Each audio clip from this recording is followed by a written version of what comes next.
12 పరిపాలనలో మోడీ ప్రభుత్వం అంతర్జాతీయ రంగంలో మున్నెన్నడూ లేనంత అప్రతిష్ట పాలయ్యున్న సమయం.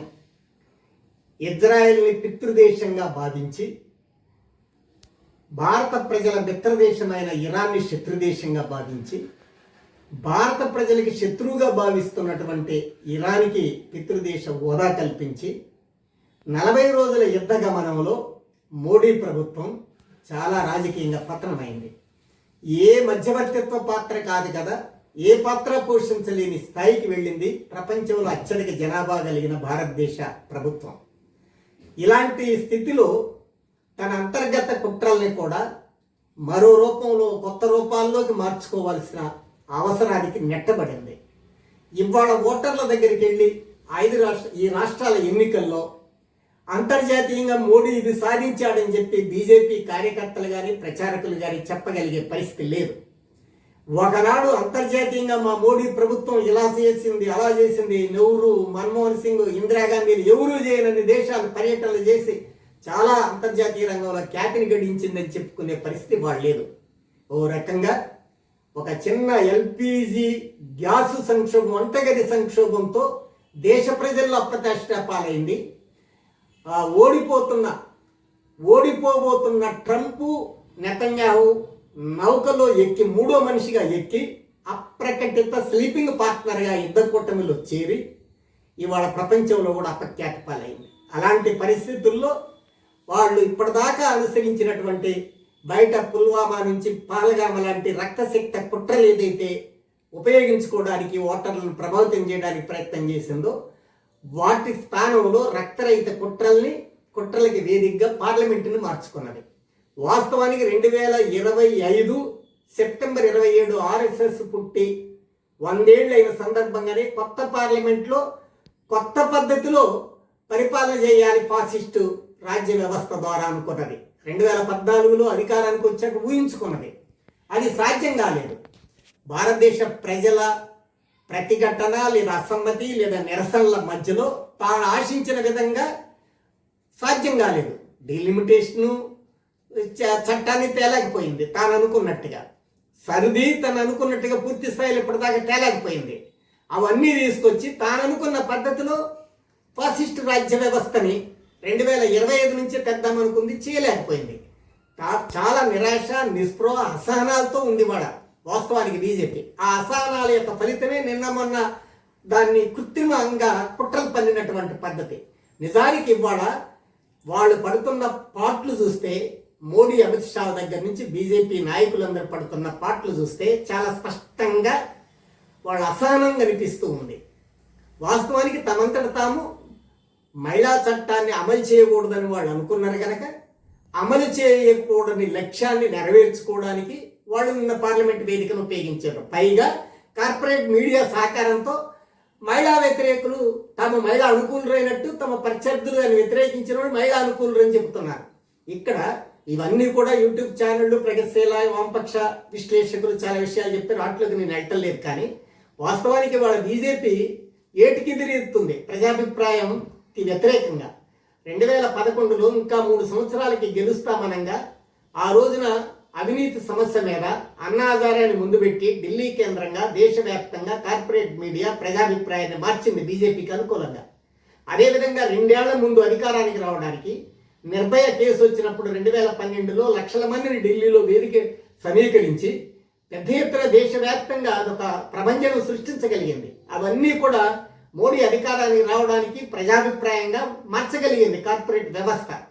కానీ అధికారానికి వచ్చిన తర్వాత క్రమంగా అధికారానికి వచ్చాక కూడా మొట్టమొదట ఉదాహరణకి 2016 డిమానిటైజేషన్ సమయంలో 100 మంది మరణిస్తున్నా క్యూర్లో నిలబడి, అప్పుడు కూడా విమర్శకులు ఎన్ని ప్రచారం చేసినా కూడా సాధారణ ప్రజలు, ముఖ్యంగా మధ్యతరగతి అప్పటికి కూడా ఇంకా మోజులోనే ఉన్నారు, వ్యామోహంలోనే ఉన్నారు మోడీ ప్రభుత్వం పట్ల.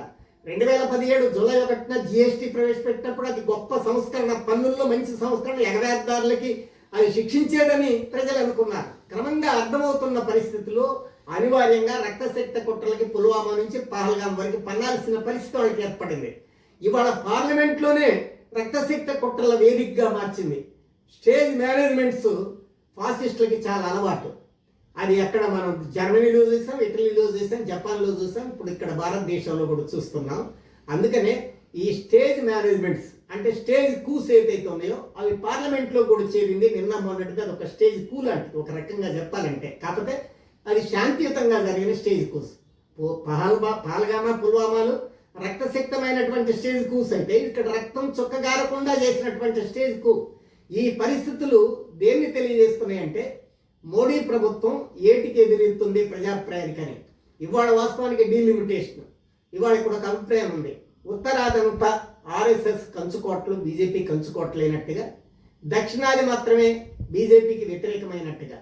వాస్తవానికి దక్షిణాదిలో బీజేపీకి చాలా మార్జిన్ చాలా తక్కువ ఉన్నమాట నిజమే, అందులో ఒకటి నిజం ఉన్నమాట నిజమే. కానీ ఉత్తరాదంతో వాళ్ళ కంచుకోట కాదు.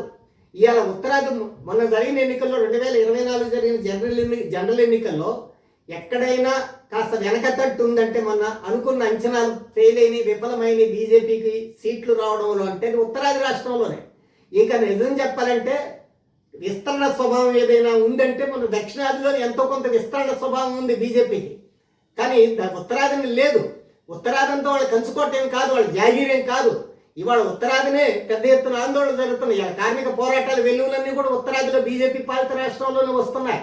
మన 2024 ఓట్లలో కూడా వ్యతిరేక గాలి అంతా అక్కడే వీస్తున్నది. ఇవన్నీ చాలా స్పష్టంగా అనిపిస్తున్నాయి. అయినా ఇవాళ ఫెడరల్ వ్యవస్థ మీద దాడి, దక్షిణాది మీద దాడి అనేది ఫెడరల్ వ్యవస్థ మీద దాడి. ఇది అన్యాయమైంది, దుర్మార్గమైంది. ఇది ఒక పద్ధతి. అంటే ఇక్కడ ఒక విషయాన్ని స్పష్టంగా మనం అందరం అంగీకరించాలా, దక్షిణాది మీద దాడి, ఫెడరల్ వ్యవస్థ మీద దాడి, రాష్ట్రాల అధికారాల మీద దాడి అనేది అంగీకరిస్తూనే దీన్ని వ్యతిరేకిస్తూనే అదే సమయంలో ఉత్తరాదంతా బీజేపీ ఆర్ఎస్ఎస్ కంచుకోట్లు అనే అపోహ పడాల్సిన అవసరం లేదు. ముఖ్యంగా ఇక్కడ ఫెడరల్ వ్యవస్థ కంటే కూడా వర్గం, ఇక్కడ సంపన్నులకి సంపద లేని వాళ్ళకి వ్యత్యాసం బాగా పెరిగి ఆక్స్ఫామ్ నివేదికలు చెప్పినట్టుగా ఇవాళ మొత్తం దేశవ్యాప్తంగా పేద ప్రజలకి కార్పొరేట్ వ్యవస్థకి మధ్యన వైరుధ్యం చాలా తీవ్రంగా పెరుగుతుంది. అది దక్షిణాది ఒక్కటే కాదు, ఉత్తరాది ఒకటి కాదు, మొత్తం దేశవ్యాప్తమైన ధోరణి. ఆ వైరుధ్యం కూడా బీజేపీని క్రమంగా వెనక్కి నెడుతుంది. దాంతోపాటు ఇవాళ ఫెడరల్ వ్యవస్థ మీద దాడి ద్వారా తాను పతనమవుతున్న, రాజకీయంగా పతనమవుతున్నప్పుడు ఎక్కడెక్కడో ఏదో ఒక చిన్న చిన్న పాచికలను ఉపయోగించుకొని బయటపడటానికి ప్రయత్నం చేస్తుంది. ఇవాళ ఫర్ అంటే అర్థం ఓటర్లని మానసికంగా ప్రభావితం చేయలేని పరిస్థితి వచ్చినప్పుడు ఓటర్లని తొలగించడానికి ప్రయత్నం చేయడం రిజిస్టర్ నుంచి. అంటే ఇది ఏం తెలియజేస్తుంది? సాంస్కృతికంగా మానసికంగా ప్రజల్ని ప్రభావితం చేయలేని పరిస్థితుల్లో ఇవాళ బీజేపీ పడింది అని అర్థం. హిందువులు దాదాపు 80% మంది ఉన్నారు. అంటే ఇవాళ తొలగించే ఓటర్లలో కేవలం ముస్లింలే కాదు, హిందువుల్ని కూడా తొలగిస్తున్నారు. అంటే హిందువులు 80% హిందువులు ఉన్న భారతదేశంలో హిందువుల మీద కూడా నీకు నమ్మకం కోల్పోతున్న దాని ఫలితమే ఇవాళ ఇట్లాంటి డీలిమిటేషన్ బిల్లు కానీ సర్ల కానీ ఇవన్నీ తేవడం కూడా దాని ఉద్దేశమే. కనుక ఓవరాల్గా స్థూలంగా బీజేపీ డౌన్వర్డ్స్లో అంటే వెనక పట్టుడు పడుతున్నది అనేది వాస్తవం. అయితే ఇది పార్లమెంటరీ పోరాటానికి ప్రచారం వరకే పరిమితమైనంత కాలం ఫాసిజాన్ని ఓడించడం చాలా కష్టం. క్షేత్రస్థాయిలో రావాలి, స్ట్రగుల్ క్షేత్రస్థాయిలోకి రావాలి. జర్మనీ అనుభవాలు, ఇటలీ అనుభవాలు ఉన్నాయి. అందుకని ఏంటంటే కేవలం పార్లమెంటరీ రంగం మీద ఆధారపడకుండా ప్రజాక్షేత్రంలో, కార్యక్షేత్రంలో పోరాటాలుగా ఇది మలిచినప్పుడు మాత్రమే ప్రజాభిప్రాయం ఏదైతే బీజేపీకి క్రమంగా లూజ్ అవుతున్నదో ప్రజాభిప్రాయం, ఆ ప్రజాభిప్రాయాన్ని ఫాసిస్ట్ వ్యతిరేక నిజమైన సమస్యల పోరాటంగా మార్చడానికి అవకాశం ఉంటుంది. అది మాత్రమే ఫాసిజాన్ని నిజమైన కార్యక్షేత్రంలో ఓడించగలదు అనేది దీని నుంచి పాఠం తీసుకోవాల్సిన అవసరం ఉంది.